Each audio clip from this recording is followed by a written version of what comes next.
दरअसल पूर्वांचल सम्मान मार्च निकाला था और केजरीवाल का विरोध कर रहे थे बीजेपी कार्यकर्ता।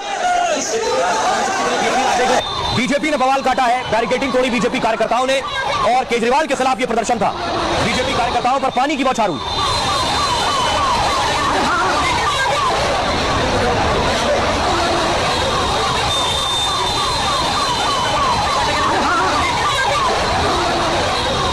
बीजेपी ने दरअसल पूर्वांचल सम्मान मार्च निकाला था और केजरीवाल का विरोध कर रहे थे बीजेपी कार्यकर्ता।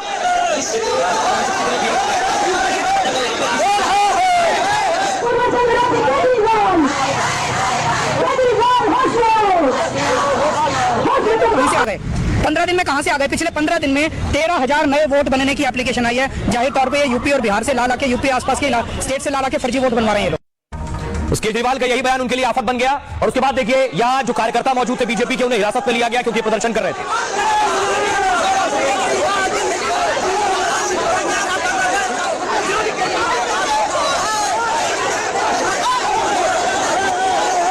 अब इस बीच मनोज तिवारी खुद निकल गए सड़कों पर।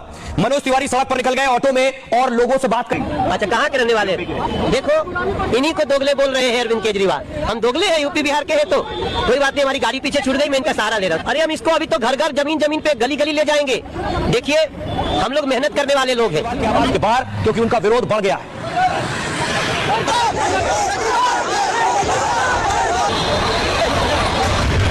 13,000 नए वोट बनने की एप्लीकेशन आई है। जाहिर तौर पे यूपी और बिहार से ला के यूपी आसपास के स्टेट से ला के फर्जी वोट बनवा रहे हैं। 5 फरवरी को दिल्ली के सभी उत्तर प्रदेश, बिहार, झारखंड प्रवासियों के साथ साथ दिल्ली भी इसका बदला लेगी और बड़ा मुद्दा बना दिया। आज बीजेपी के सैकड़ों कार्यकर्ता सड़कों पर उतरे और केजरीवाल के पूर्वांचल विरोध पर सवाल उठाए। तो मैं फर्जी वोटर को यूपी का फर्जी वोटर हो गया, केजरीवाल बनाएंगे। पूर्वांचल का जिस तरीके का अपमान किया है, पूर्वांचल उनको निकाल फेंकेगा। बीजेपी के नेता केजरीवाल 5500 लोगों के नाम कटवा दिए। नई दिल्ली सीट पर 13,000 नए वोटर के लिए आवेदन दिए गए। 15 दिन में 13,000 लोग कहां से आ गए? यूपी बिहार से लोगों को लाकर फर्जी वोट बनवाया जा रहा है। यह केजरीवाल का आरोप था। केजरीवाल ने बीजेपी पर 18.5% वोट की धांधली का आरोप लगाया। केजरीवाल के आरोपों को बीजेपी ने बड़ा मुद्दा बनाया। यूपी बिहार के लोगों के नाम जुड़वाने को पूर्वांचल की अस्मिता से जोड़ दिया। बीजेपी ने केजरीवाल पर पूर्वांचल के लोगों के अपमान का आरोप लगाया। दिल्ली बीजेपी ने आज पूर्वांचल सम्मान मार्च निकाला। मार्च अशोक रोड से केजरीवाल के घर तक निकाला। सारा अरविंद केजरीवाल को भुगतान करना पड़ेगा। 5 फरवरी को दिल्ली के सभी उत्तर प्रदेश, बिहार, झारखंड प्रवासियों के साथ साथ दिल्ली भी इसका बदला लेगी। जिसमें फर्जी और दोगला बोला है उसको उनकी औकात बताएगी पूर्वांचल। यूपी से, बिहार से, आसपास के क्षेत्रों से दिल्ली में लाके फर्जी वोट बनवाए जा रहे हैं।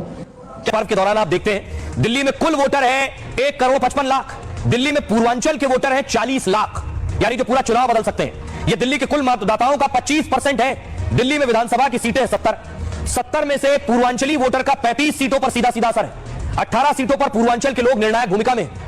बुराड़ी, लक्ष्मीनगर, द्वारका, पालम, उत्तम नगर, विकासपुरी में पूर्वांचल वोटर ही जीत तय करता है। दिल्ली में विशेष पूर्वांचल मोर्चा बना रखा है जिसके जरिए पार्टी पूर्वांचल के लोगों को जोड़ती है, उनकी समस्याओं का समाधान करती है। विधानसभा चुनाव से पहले पूर्वांचल वोटर की लड़ाई शुरू हो गई। मनोज तिवारी खुद पूर्वांचल से ताल्लुक रखते हैं और इसलिए मनोज तिवारी खुद भी हमलावर है और बीजेपी अब यह मान रही है कि केजरीवाल की जुबान से जो निकला है उसे कैसे हथियार बनाकर केजरीवाल के खिलाफ इस्तेमाल हो रहा है। सुनिए जरा। हमारे पूर्वांचल के भाई बहनों को फर्जी वोटर कहकर पूरे पूर्वांचल समाज का जो नाम खराब किया है, बदनाम किया है, वो बेहद निंदनीय है। तो पूर्वांचल के भाई बहन दिल्ली में रहते हैं, उनका वोट कटवा रहे हो आप। क्यों? क्योंकि वो केजरीवाल जी को वोट डालते हैं और आम आदमी पार्टी को वोट डालते हैं। जो पूर्वांचली रहता है उसका वोट कटवा रहे हो और अपने कार्यकर्ताओं का वोट जो दिल्ली में नहीं रहते उनका वोट दिल्ली में बनवा रहे हो। तो ये तो आप करप्ट प्रैक्टिस के अंदर इन्वॉल्व हो। ये तो आप जालसाजी कर रहे हो। केजरीवाल जी, कब तक उत्तर प्रदेश और बिहार के लोगों को आप गाली देते हो? शब्दों को वापस लेना चाहिए और पूर्वांचल के लोगों से माफी मांगनी चाहिए। दिल्ली विधानसभा के होने वाले चुनाव में अपनी संभावित हार को देखकर इतना बखाड़ा गया। उत्तर प्रदेश और बिहार और पूर्वांचल के लोगों को गाली देना प्रारंभ कर दिया है। बहुत दिल्ली में आप कहीं भी जाएंगे ना तो हमारे पूर्वांचली भाई बहन जिन्होंने दिल्ली की डेवलपमेंट में हमेशा योगदान दिया है वो बताएंगे आपको, वो पन्ने